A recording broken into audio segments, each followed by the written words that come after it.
viral di media sosial saat sebuah jet pribadi sedang landas di sebuah bandara. Lalu nampak dalam video tersebut dua sosok pasangan suami istri, yaitu Kaisang Pangarep dan juga Erina Gudono, keluar dari pesawat tersebut. Namun yang menjadi sorotan netizen adalah saat ajudan Kaisang dan juga Erina Gudono mengeluarkan barang-barang berbranded langsung dimasukkan ke mobil tanpa melalui bea cukai. Hal tersebutlah yang membuat netizen yang kemudian menantang juru bicara Kementerian Keuangan Prastowo untuk memberikan klarifikasi terkait dengan video tersebut.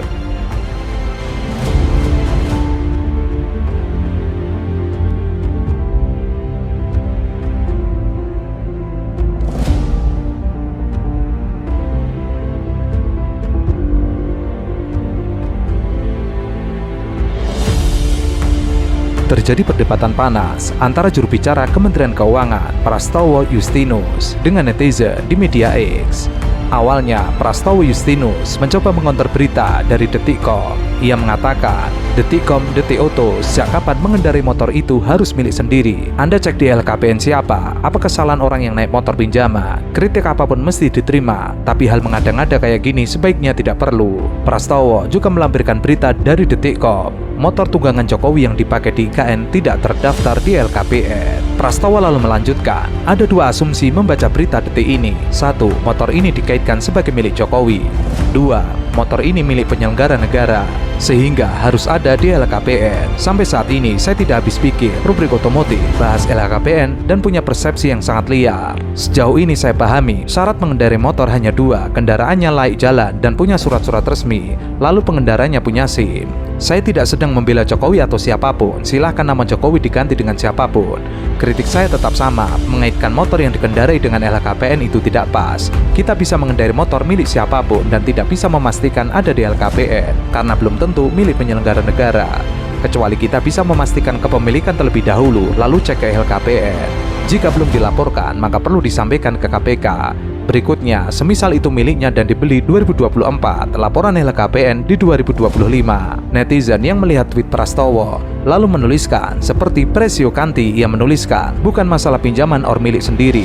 Permasalahannya motor yang dipakai untuk uji coba jalan tersebut disebut belum terdaftar di LHKPN. Mungkin karena tidak atau belum ada plat nomornya, dan itu contoh yang sangat fatal karena yang melakukan adalah presiden. Gitu loh mas. Prastowo lalu membalas, wah ini kan tafsir Anda terhadap isi berita. Beda lagi kalau ketiadaan plat motor membuat sulit dicek di LHKPN. Lalu LHKPN siapa? Tetap saja tidak relevan. Tapi pemilihan judul yang konklusif dan seolah kausalitas itu bermasalah. Soal lainnya silakan saja dikritik. Menurut saya tidak perlu mengada-ngada. Detik fokus saja di situ atau memang niatnya heboh doang.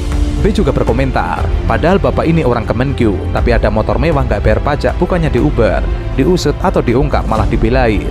Jadi benar ternyata pajak itu hanya untuk rakyat kelas menengah yang diuber sampai tuntas. Prastowo lalu membalas, pajak kendaraan bermotor itu kewenangan Pemda. Saya meluruskan, kebetulan itu soal Jokowi. Bagaimana dengan penyelenggara negara lainnya yang mengendarai motor? Harus milik sendiri dan akan dicocokkan dengan LHKPN dia.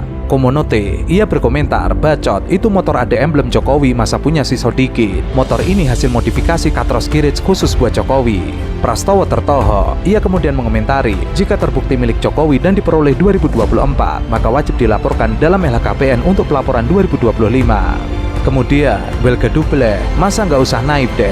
Jelas pesanan presiden kok, bikin di Katros Kirich. Udah beberapa kali mengalami modifikasi. Justru aneh, kalau bukan pemilik motor tapi minta dimodif beberapa kali. Di YouTube buildernya ada tuh, termasuk modif buat anak-anaknya juga.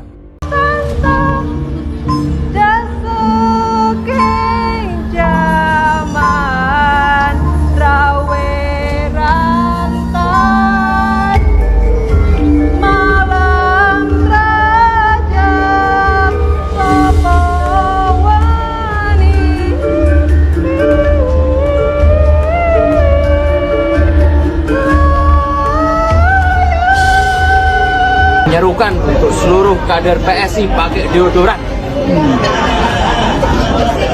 Itu penting. Karena sampai di kanan kiri saya ada yang bau.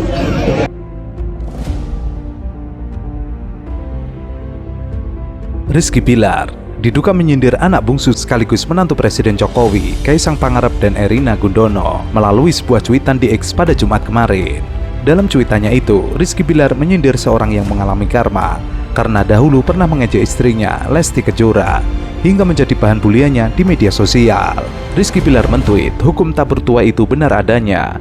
Dulu muka istri gue dijadian meme sama dia, sampai jadi bahan olok-olok followernya. Tapi kini apa yang dialami Lesti Kejora berbalik pada istri orang yang dimaksudnya itu. Sekarang satu Indonesia mengolok-olok istrinya perkara itu, naudzubillah. Walaupun Rizky Bilar tidak menyebut siapa sosok yang dimaksud, sejumlah warganet yakin cuitan tersebut untuk Kaisang Pangarep. Pada 25 November 2022 lalu, Ketua Umum Partai Solidaritas Indonesia pernah mengunggah meme yang berasal dari foto Lesti Kejora.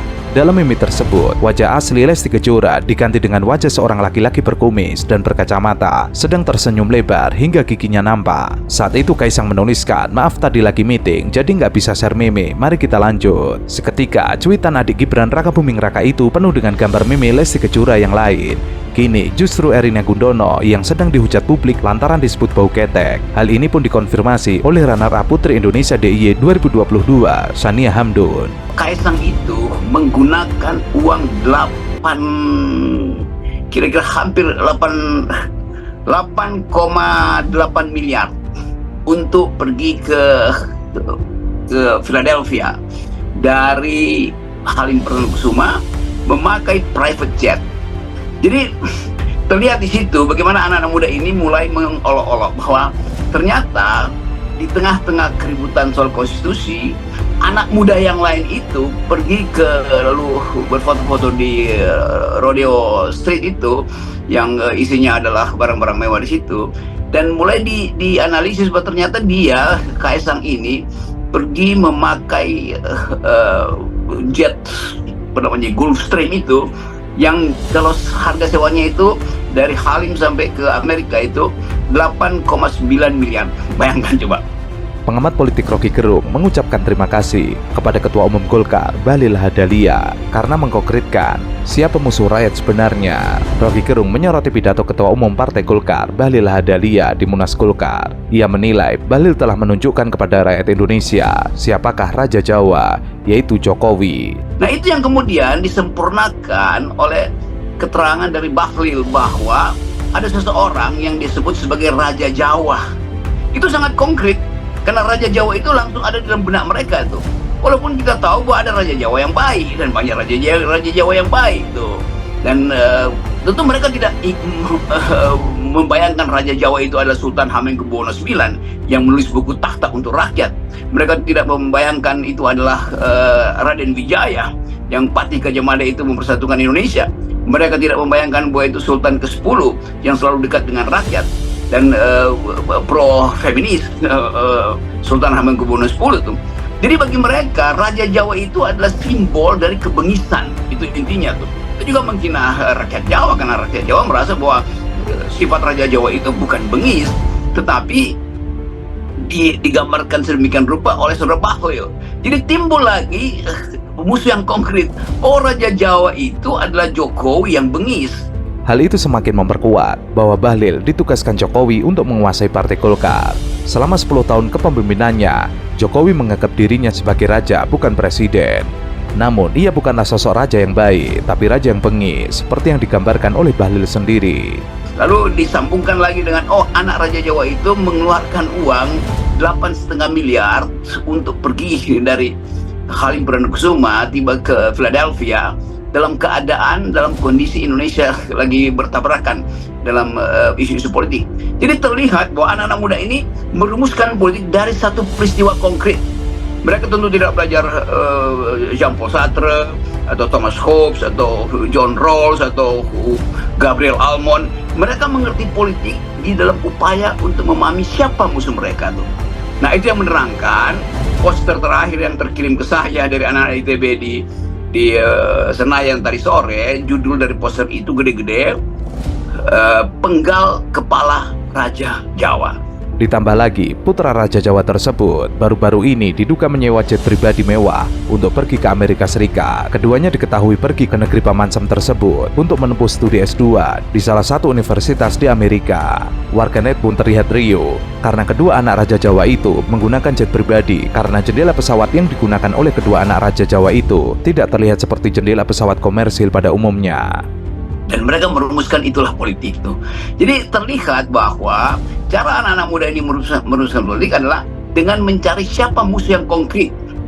Sementara politisi itu mau cari musuh yang abstrak, ya konstitusi, regulasi segala macam. Ini adalah sebuah geng, konspirasi. Bagi anak muda ini musuhnya itu harus konkret. Kaisang itu musuh yang konkret. Jadi terlihat di situ semacam cara kita berpikir ala Carl Smith bahwa permusuhan itu mesti konkret, dan konkret itu artinya satu blok lawan blok yang lain tuh. Maka terbentuklah pikiran pada anak muda ini bahwa berpolitik artinya mencari lawan yang konkret. Nah, lawan itu adalah istana.